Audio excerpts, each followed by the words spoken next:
Right now, you're going to say something out loud. Just one word, notice how easy that is. Your tongue moves without instruction. Your throat shapes the sound. And somehow, someone across the room understands exactly what you meant. You never question how strange that is. But for most of the story of life on Earth, no creature could do this. Not even close. The ability sitting in your mouth right now took hundreds of millions of years to build, and it almost didn't happen the way you think. Here's where it actually begins, and it's earlier than you'd expect. Around 400 million years ago, something crawled out of the water. It brought lungs with it. It brought a flexible, muscular tongue, originally built for swallowing, not speaking. These weren't designed for language, they were just useful leftovers. But evolution rarely wastes a good tool. It repurposes them.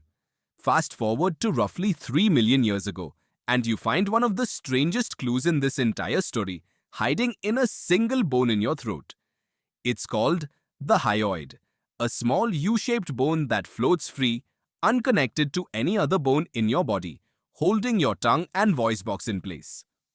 Early hominins like Australopithecus had a hyoid shaped almost exactly like a chimpanzee's, and that shape mattered enormously because it supported something called laryngeal air sacs, balloon-like pouches in the throat still found in chimps and gorillas today. Air sacs let an animal produce loud, long, booming calls that carry for miles through a forest. Useful for survival, terrible for language. Those sacs blur sound. They smear vowels together. You cannot speak clearly with balloons in your throat. So somewhere along the way, those air sacs had to disappear. Fossil evidence suggests that by around 450,000 years ago, in a species called Homo heidelbergensis, the air sacs were gone. And when researchers examined Neanderthal remains from Kebara Cave, they found something remarkable.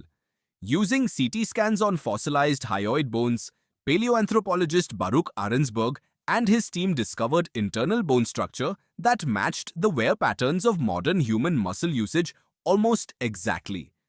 In other words, Neanderthals weren't grunting. Their throats were built for the same kind of controlled, precise speech yours is built for right now.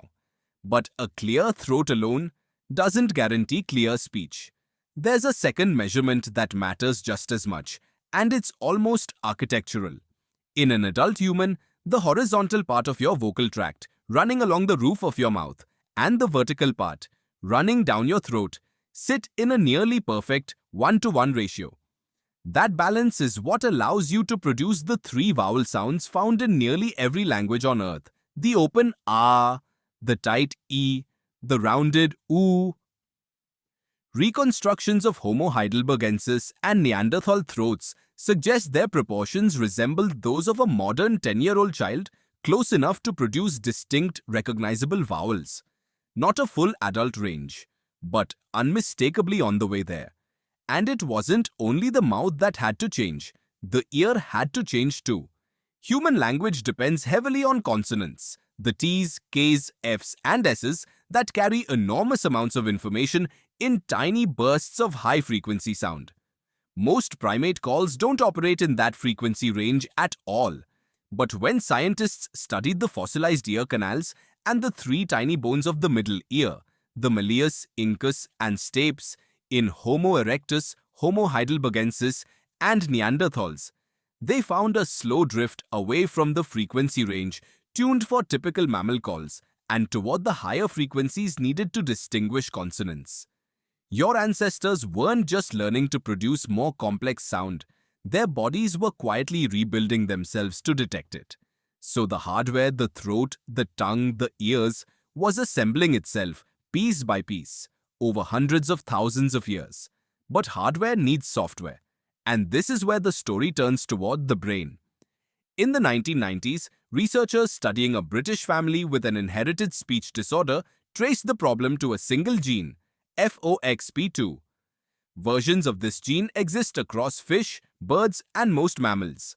But humans, and remarkably, Neanderthals, share a specific mutation not found in chimpanzees, one linked to fine motor control of the tongue, jaw, and vocal cords. It isn't a single language gene. Nothing is that simple. But there's a deeper clue buried in how your brain uses it.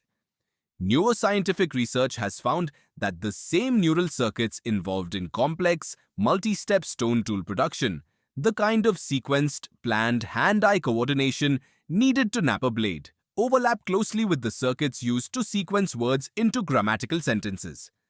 Making a tool and making a sentence may be neurologically closer cousins than you'd ever guess.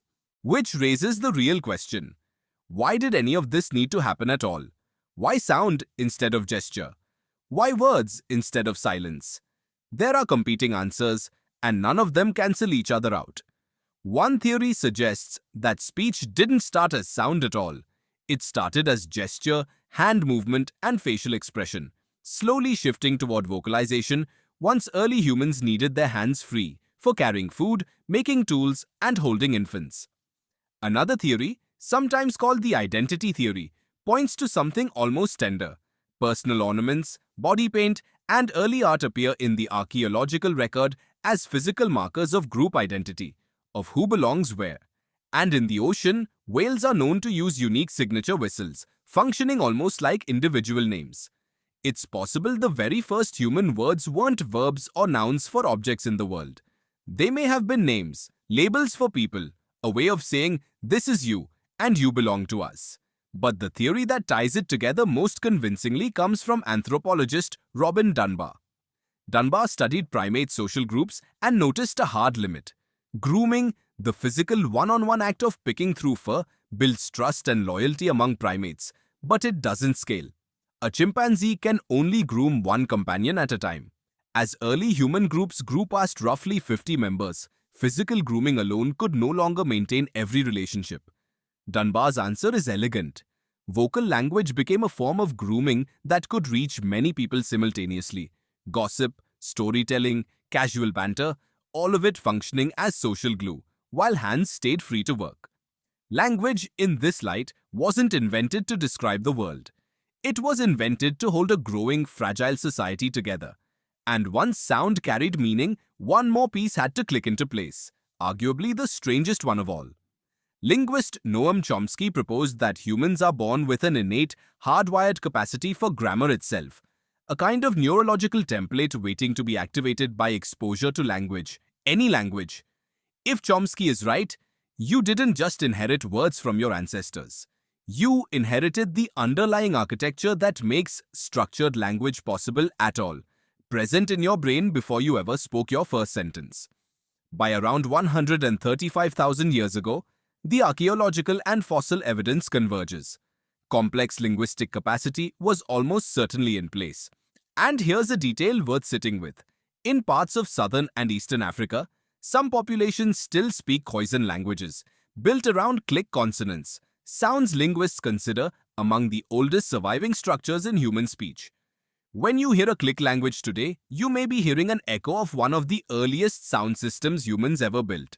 From there, the story accelerates almost too quickly to comprehend. Spoken language eventually gave rise to writing, first in Sumerian cuneiform, then Egyptian hieroglyphs, then Akkadian script, turning fleeting sound into permanent record. Today, more than 7,000 languages are spoken across the planet, and a handful, Tamil and Chinese among them, have remained in continuous spoken use for thousands of years, threads connecting living speakers directly back toward that ancient beginning. So think again about what actually happens every time you speak. A throat that had to lose its air sacs. A vocal tract that had to reach the precise proportions of an adult human mouth. An ear that had to retune itself toward frequencies no other primate needed to hear. A gene shared with a species that vanished 40,000 years ago.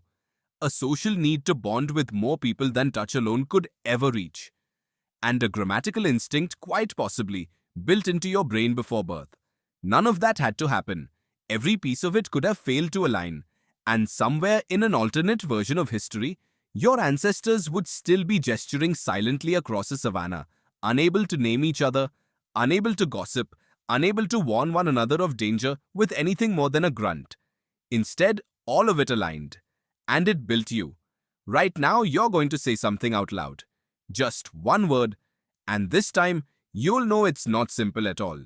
It's the end result of 400 million years of accidents adaptations, and quiet biological negotiations, all of them agreeing, finally, to let you speak.